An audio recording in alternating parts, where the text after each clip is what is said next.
한글을 한글답게, 한국어를 한국어답게. 한국어 시작은 해랑 한국어, 한글 도우미 금해랑입니다. 한국어 모음과 한글 모음자의 관계를 살펴보겠습니다. 모음은 단모음과 이중모음으로 나눌 수 있습니다. 애와 애는 훈민정음이 창제되던 당시에는 단모음이 아니라 이중모음이었습니다. 이하어, 의오우 글자 모양은 굉장히 단순합니다. 이보다 더 간단하게 모음을 나타내는 글자가 세상에 있을까요? 이에 비해 단모음과 단모음의 결합으로 만들어지는 이중모음은 글자 모양이 복잡합니다. 한국어 이중모음은 이와 단모음의 결합으로 만들어지는 이 계열 이중모음, 우, 오, 의와 단모음의 결합으로 만들어지는 이중모음으로 나눌 수 있습니다. 이 계열 이중모음은 단모음에 짧은 획이 더해진 모양입니다. 단모음에 짧은 획 하나를 더해서 반모음 또는 발음의 성질을 가진 이가 단모음 앞에 들어있음을 나타냅니다. 우, 오, 의와 단모음의 결합으로 만든 이중모음은 두 단모음을 나란히 써서 나타냅니다. 글자 모양으로 단모음과 이중모음을 구분할 수 있습니다. 이 계열 이중모음과 우, 오, 의와 단모음으로 결합된 이중모음도 구분할 수 있습니다. 모음의 글자 모양과 의미는 어떻게 연결될까요? 양성모음은 이, 의를 기준으로 했을 때 바깥쪽과 위쪽으로 향하고 음성모음은 안쪽과 아래쪽으로 향합니다. 양성모음은 해가 위쪽으로 떠오르고 바깥으로 뻗어나가는 모양입니다. 음성모음은 안쪽으로 수축되고 아래로 향하는 모양입니다. 양은 낮, 남성, 능동성, 따뜻함, 밝음, 불, 구름 등과 관련이 깊습니다. 음은 밤, 여성, 수동성, 추위, 어둠, 물, 부드러움 등과 관련이 깊습니다. 모음자의 모양과 단어의 의미, 관련성을 볼까요? 이름절의 우는 모음자를 잘 보시기 바랍니다. 아버지, 어머니, 살다, 죽다, 밝다, 어둡다, 가볍다, 무겁다, 아침, 저녁. 양과 관련된 뜻을 가진 단어는 양성모음으로 시작되고 음과 관련된 뜻을 가진 단어는 음성모음으로 시작됩니다. 어둡다, 무겁다, 저녁은 이름절, 이음절 모두 음성모음으로 이루어져 있습니다. 단어의 의미와 글자 모양이 서로 연결되어 있음을 알 수 있습니다.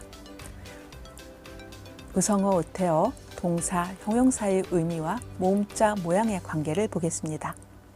동동, 퐁퐁, 포롱포롱, 솔솔, 올라가다, 솟다 모두 오가 쓰인 단어입니다. 의를 기준으로 보면 글자가 올라간 모양인데 단어의 의미도 위로 올라가는 것과 관련이 있습니다. 방방, 팡팡, 나가다, 날다, 달리다에는 양성모음 아가 오는데 능동성이나 바깥으로 나가는 의미와 관련이 있습니다. 아는 이를 기준으로 했을 때 바깥으로 향하는 모양입니다. 음성모음을 볼까요? 푹푹, 줄줄, 주룩주룩, 우수수, 묻다. 우가 들어간 단어들의 의미가 아래로 향하는 것과 연결됩니다. 음성모음 우는 의를 기준으로 봤을 때 아래쪽으로 향하는 모양입니다. 머뭇머뭇, 주저하다, 어수룩하다, 머물다. 음성모음 우가 들어간 단어는 수동적이고 수축하는 것, 즉 음과 관련된 뜻을 나타냅니다. 이렇듯 한글의 글자 모양은 소리뿐만 아니라 의미와도 연결되어 있습니다. 현대 국어는 세종이 한글을 창제했을 당시와 같지 않습니다. 하지만 자음과 모음의 특성을 중심으로 보면 차이가 크지 않습니다.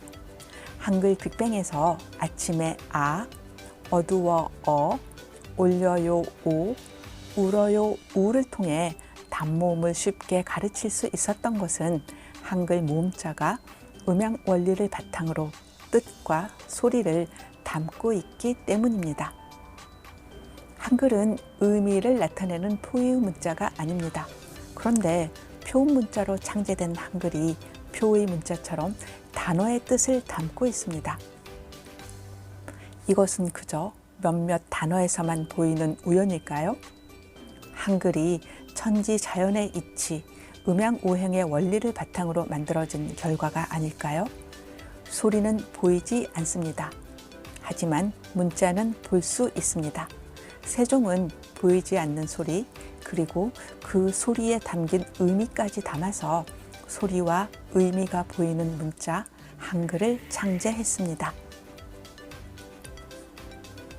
개해 겨울에 우리 임금께서 정음 28자를 창제하시고 간략한 예의를 들어 보이셨는데 그 이름을 훈민정음이라 하셨다.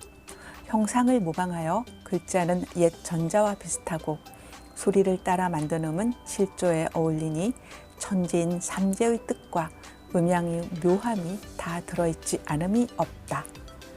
28자로서 전환이 무궁하여 간단하면서도 요점을 잘 드러내고 정밀한 뜻을 담으면서도 두루 통할 수 있다. 그러므로 슬기로운 사람은 하루 아침을 마치기 전에 슬기롭지 못한 이라도 열흘 안에 배울 수 있다. 정음 창제는 앞선 사람이 이룩한 바 없이 자연의 이치에서 이루신 것이다. 참으로 그 지극한 이치가 있지 않은 데가 없으므로 해서 사람의 힘으로 사사로이 한 것이 아니다. 대저 이 땅에 나라가 있은 지 오래지 아닌 것은 아니지만 무릇 만물의 뜻을 깨달아 모든 일을 온전하게 이루게 하는 큰 지혜가 대개 오늘을 기다림이 있음인저. 훈민정음 해례본 정인지 서문의 일부입니다. 천지인과 음양의 묘함이 다 들어있는 문자, 한글의 참 가치를 한마디로 정리한 말이 아닐까요? 세종은 고대 인도 음성학과 중국의 성운학, 파스파 문자 등 당대까지 축적된 인류의 언어학적 성취를 바탕으로 한글을 음소 문자에서 나아간 자질 문자로 창제했습니다. 그리고 음양오행의 원리를 더해 소리뿐만 아니라 뜻까지 보여주는 문자, 소리와 뜻과 모양이 가장 조화롭게 어울리는 문자를 창제했습니다. 지금까지 만들어진 것 중 최고의 문자 체계는 중국으로부터 배운 음절 접근법을 인도로부터 배운 자음 모음 접근법과 결합한 한국어, 한글입니다. 언어학에 대한 65가지 궁금증이라는 책에서 문자 체계 연구 분야의 세계적인 학자인 피터 다니엘스가 한 말입니다. 국뽕을 빼고 객관적으로 보더라도 한글은 가장 진보한 문자 체계가 맞습니다. 하지만 우리는 그보다 더 나아가서 음양오행의 원리를 더해 자연의 이치를 보여주는 문자, 문자의 3요소인 소리와 뜻과 모양이 가장 조화롭게 어울리는 문자라는 한글의 가치를 알려야 하지 않을까요? 틀에 박힌 한글 예찬이나 잘못된 정보에 근거한 한글 자부심에서 벗어나 한글의 참 가치가 세상에 바르게 알려지길 바랍니다. 한글과 한국어를 새로운 관점으로 만나요. 구독해랑 요.